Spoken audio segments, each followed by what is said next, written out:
আসসালামু আলাইকুম এভরিওয়ান। আজকের ভিডিওতে আমি স্পিকিং এর পার্ট 1 শুরু করার পূর্বে স্টুডেন্টরা যে কমন মিস্টেকটা করে থাকে, ফর এক্সাম্পল আপনাকে এক্সামিনার জিজ্ঞেস করলো হোয়াট ইজ ইউর নেম।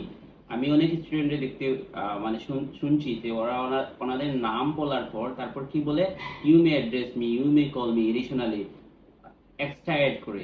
তো এই জিনিসটা দরকার নাই, এটা জাস্ট সিম্পলি আপনার নাম জিজ্ঞেস করতে, কারণ আপনার টেস্টটা এখন শুরুও হয় নাই। আপনি জাস্ট আপনার নামটা বলে দিবেন। তারপরে আরেকটা কমন কোয়েশ্চেন হচ্ছে হোয়ার আর ইউ ফ্রম। সো গতকাল রাতেও আমি একজন স্টুডেন্টের মক নিয়েছিলাম। সো আমি জিজ্ঞেস করলাম হোয়ার আর ইউ ফ্রম, উনি বললেন I am from Sylhet city which is a beautiful city, around 1 lakh people live there. এভাবে উনি আরো কয়েকটা সেন্টেন্স বলছেন যেগুলো টোটালি আননেসেসারি, কারণ আপনার টেস্টটা এখনো শুরু হয় না। যদি আপনার এক্সামিনারে আপনাকে আপনার সিটি নিয়ে কোয়েশ্চেন করে তখন আপনি ওইগুলো বলবেন।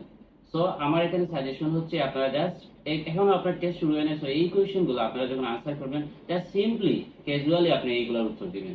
যেমন আপনাকে জিজ্ঞেস করছে হোয়ার আর ইউ ফ্রম, আপনি জাস্ট বললেন I am from Sylhet city, এবং এই সিলেট সিটি কোন জায়গায় অবস্থিত আপনি বলতে পারেন which is located in the north